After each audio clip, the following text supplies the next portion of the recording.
जनसभा शुरू हो रहा था, यानी भाषण शुरू हो रहा था, उसी दौरान अंग्रेजी शासक के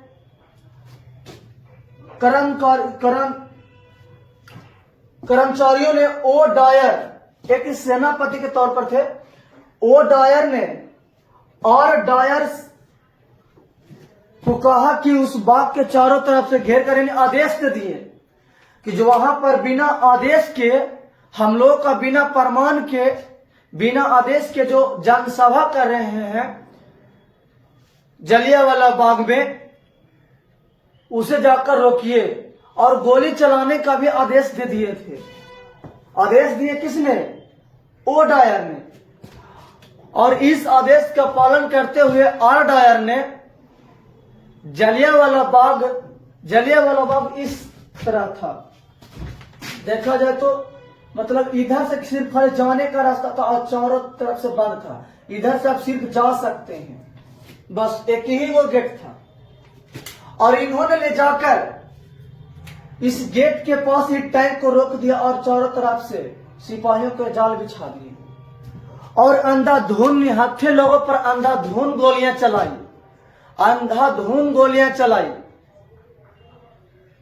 उसमें स्त्री लोग भी थे, बूढ़े भी थे और बच्चे भी थे और नौजवान भाइयों भी थे, जिन पर निहत्थे लोगों पर अंधाधुंध गोलियां चलाया गया। कहा जाता कि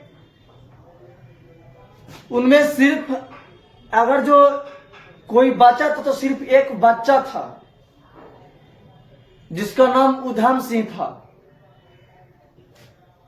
इतना भयानक का है हत्याकांड हुआ और गोलियां चलाने से हजारों की संख्या में भारतीय मौत की ढेर के उतरे। कहा जाता है कि उस बाग में एक कुआं था, वो जो कुआं था ना, वो कुआं लाशों से भर गया था। अपनी जान को बचाने के लिए लोग कुआं में छलांग लगाने लगे, लेकिन कहा जाता है कि कुआं में एक पर एक तहते कुआं लाशों से भर गया था। इस तरह के कांड किए थे। ये जो घटना यानी कह सकते हैं कि दोनों भाइयों का गिरफ्तार किया गया 9 अप्रैल के, और इसी के चौथे दिन यानी 13 अप्रैल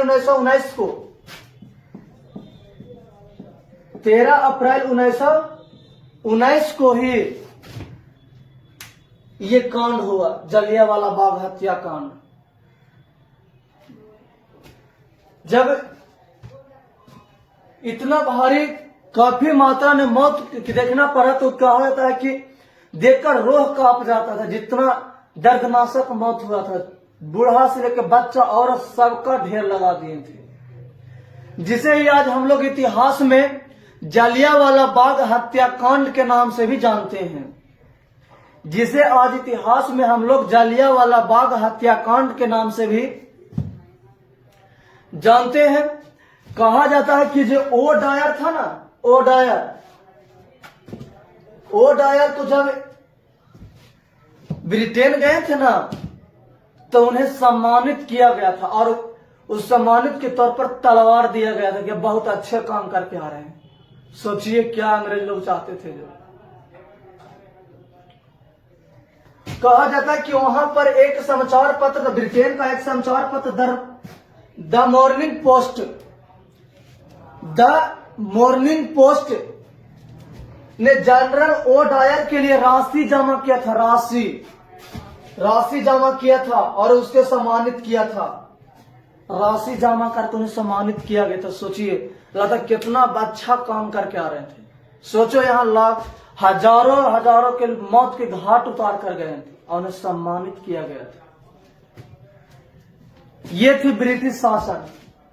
कहा जाता है कि इस हत्याकांड को CF अंग्रेज ने जानबूझकर होने वाली घटना की संज्ञा दिए थे। यहां तक कि इसके विरोध में शंकरन नायर वायसराय के कार्यकारिणी के पद पर थे। उन्होंने अपना त्याग पत्र दे दिए, कहा हमको ऐसा नौकरी नहीं करना। जब हम बताइए, अब हम 2 दोस्त के साथ गए, तुमको यहाँ मतलब किसी के यहाँ गए इन्वेस्ट में, वहां पर एक हमको बैठने के लिए दे दिए और नाश्ता दे दिए, आए को छोड़ दिए। तो कि अच्छा हमको इज्जत कर रहे हैं, हमको इज्जत कर रहे हैं।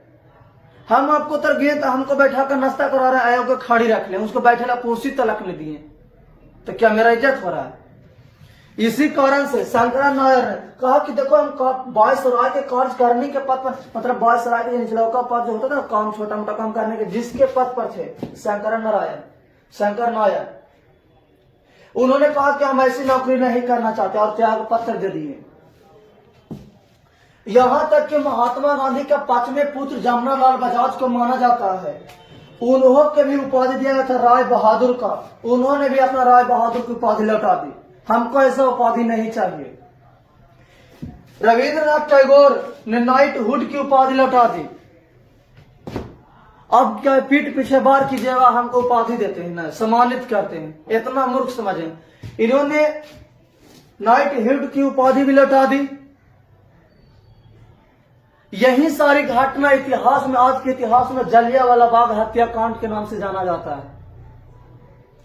जलियांवाला बाग हत्याकांड को लेकर एक अंग्रेजों को जब इसका विरोध होने लगा और निंदा होने लगा वैश्विक स्तर पर, तब उन्होंने ही एक हंटर आयोग बनाया। हंटर आयोग 8 सदस्यीय हंटर आयोग बनाए, जिसकी कहा जाता है कि मुख्य रूप से अध्यक्ष थे डब्ल्यू हंटर।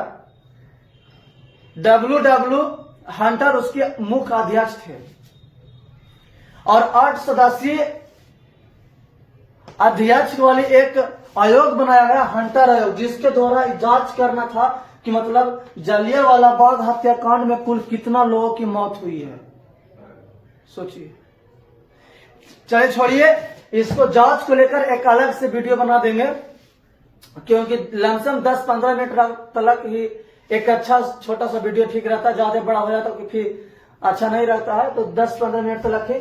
आज हम लोग इसके माध्यम से ये जान गए हम लोग कि जलियांवाला बाग हत्याकांड हुआ क्यों था, मुख्य रूप से आखिर उस बाग में उतना लोग एकत्रित हुए थे किस लिए, तो उसके लिए हुआ था कि डॉक्टर सतपाल और सैफुद्दीन किचलू को क्या कर लिया गया था, 9 अप्रैल 1919 ईस्वी को क्या कर लिया गया था, गिरफ्तार, जिसके विरोध में लोग बैसाखी पूर्णिमा के दिन उस बाग में एकत्रित हुए थे, जनसभा का आयोजन किए गए थे। लेकिन ओ डायर ने डायर से कहकर आदेश दिलवाकर अंधाधुंध गोलियां चलवाकर हजारों लोगों की मौत की घाट उतार दिया गया था 13 अप्रैल 1919 ईस्वी को, जिसे ही आज के इतिहास में हम लोग जलियांवाला बाग हत्याकांड के नाम से भी जानते हैं।